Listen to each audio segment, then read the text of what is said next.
Welcome back to Photography Tips and Tricks, your show for gear, tips, inspiration, anything you need to take your photography over to the next level. My name is RC, and we have Mia McCormick back. What's going on? Hey guys. How you doing?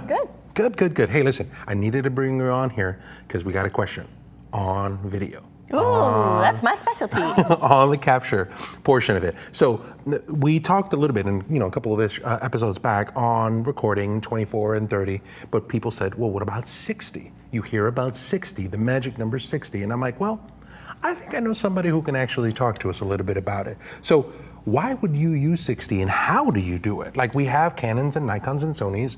Oh my.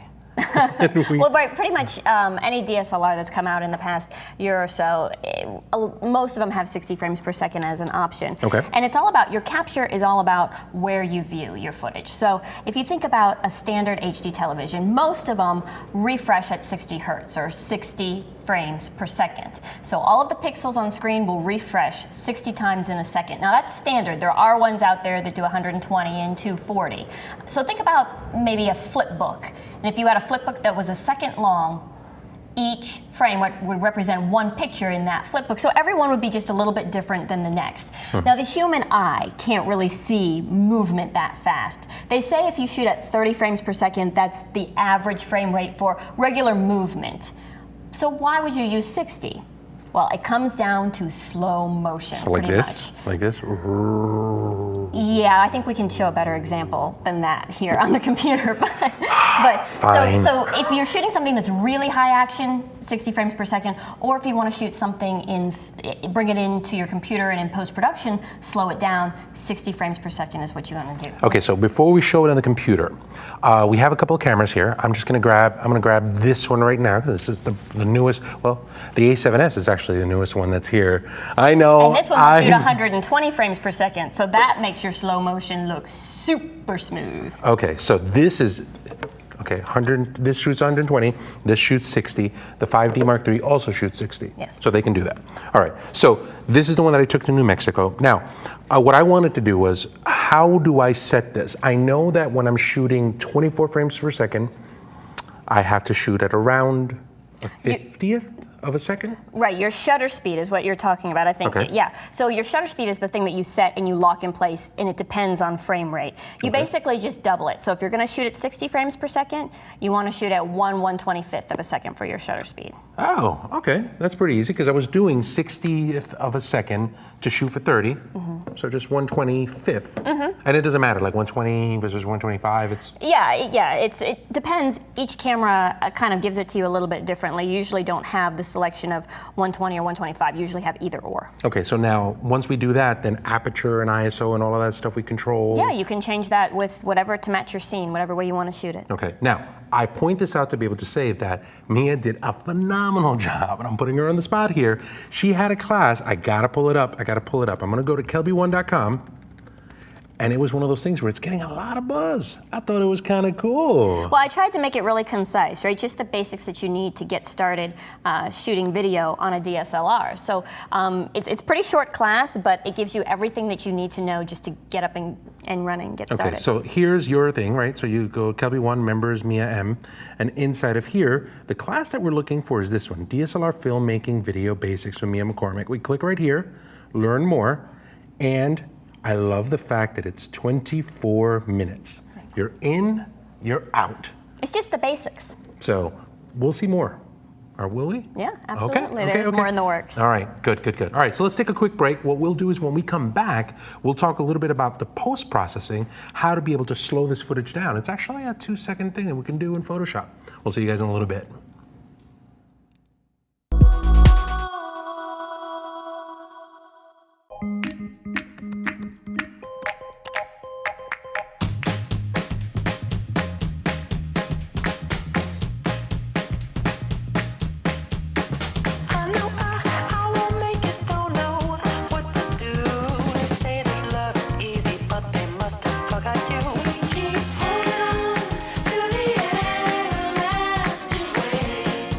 Create a better website at squarespace.com. Start your free trial today. Welcome back, everybody. Photography Tips and Tricks, RC here with Mia McCormick. All right, so we've talked about capturing at 60 frames per second. Now, what are you going to do with it in post-production? Okay. Now, if I were to bring this in, or you, we probably would edit it in Premiere Pro. But not everybody's familiar with Premiere Pro. There's a lot going on there. So let's talk about maybe a simpler method to do it, and a program that you're probably really familiar with, Photoshop. Perfect, I can do that. Right, so we have a couple of files on our desktop here that we shot of Kevin in our office here, our sales guy, right? That's pretty good. Spinning a basketball on his finger, and we shot one at 30 frames per second and one at 60 frames per second. Okay, so let's go ahead and take a look at 60 frames per second. You can see the ball spinning. You know, you get a feel for how it looks on screen. Okay. Let's take a look at 30 frames per second now, see what that looks like. We'll go over here. There we go. Not really a big difference, right? To the naked eye, you can't really see a difference because you're looking at both of them at the regular frame rate. Okay. Where you're going to notice a difference is when you slow it down in post. Okay. So let's go ahead and grab these clips and bring them into Photoshop. Okay, I'll grab that one, throw it into Photoshop right here. We'll start with the 60 frames per second. Okay. Okay, so the first thing that you're going to want to do to slow it down is go up to the Layer tab, choose Video Layers, and Interpret Footage. Okay. So this shows me that I'm shot this at 60 frames a second. Right, the drop frame rate there is 59.9. And let's go ahead and slow it down by half. So let's change it to 30 frames per second. Okay, 30. Click OK. Now what I'm going to do from here is, because I know that there's a specific section, you said it was what, 17 seconds Yeah, about in? 17 seconds in is where you get a good shot of him spinning the ball. Okay, perfect. So just trim it there, drag the trim handle, and now on the right-hand side, I drag it. And what I'm looking at is over in the top right corner, you see that thumbnail right there. It says end and duration. I'm just kind of dragging that in, and I'm visually looking. There's that one spot right there where he's got a good spin, and he's done. Catches the ball. Let it go. From there, I'm going to do a file, export, and then I'll render that video. And I'm going to render that video. I'm going to leave it there on the desktop, and I'm going to render at H.264 with high quality. So that'll take care of that. Now, do you want to do the Let's 30? go ahead and look at the 30 frames per Okay. second, just so you can see the difference. Okay. Because slow motion, you're going to be able to tell a huge difference. Okay, let me go ahead and do this. Let me see here. I'm going to go here, drag this one, put it in here, inside of here. And let's do the same thing. So go Okay. up to the Layer tab, down to Video Layers, and Interpret Footage. Okay. So let's slow this one down by the same amount, 50%. So we'll go to 12 frames per second. Okay, click on that. Now I got to find a spot where he's doing some good spinning. So I'm going to grab that handle again. Let's see this one right there. Oh, there it is. He's got it there. All right, let that go right there. As soon as we got that one part, I'm going to click on File, Export, render the video, and I'll render that one out, and I'll leave that right there on the desktop. So now we have two pieces of footage. We have the 60 frames a second that we've slowed down to 30 by half. Right.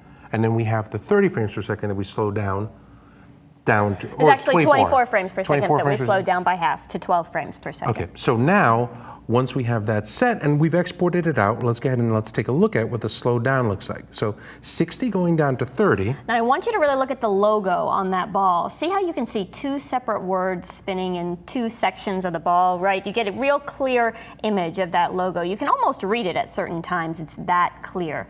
And you can see it looks very smooth. Okay, now 30 going down to, or 24 going down to 12.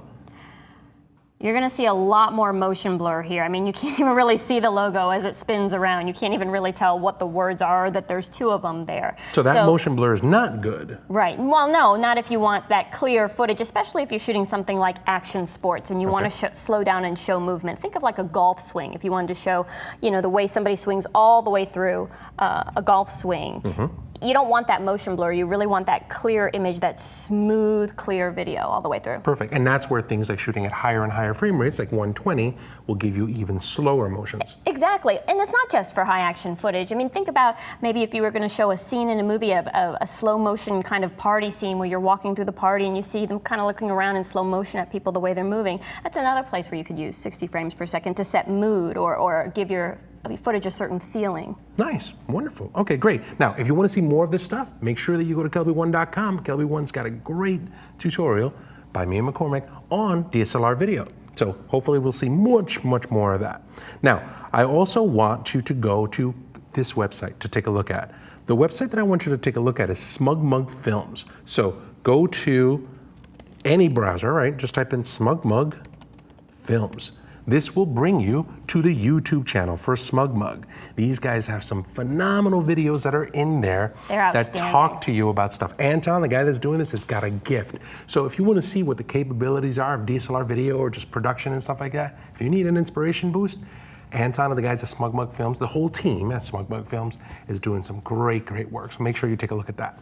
Now, we also have a contest. This is what I want you to do. I want you to go to the KelbyOne website. On the website, go to the More tab. Under the More tab, you'll see webcasts. That'll bring you here. Click on the photography tips and tricks section. You're going to look for episode 71. But when you find it, click on that, go all the way down to the bottom, and at the bottom of it, all we ask is that you leave your name, email, and a comment. Tell us what you want to see. Tell us what you like. Tell us what you don't like. Tell us if you want to see some more video, right? So we're here to help you. This is your show. Anything that we can do, we'll be more than happy to do it. Now, we do have 2 books. We have Creating DSLR Video from Snapshots to Gray Shots by Richard Harrington. We also have Video Nation by Jefferson Graham of USA Today. So both of these, thanks to our friends over at PeachBit, you guys can win both of these books and get you into the world of video immediately.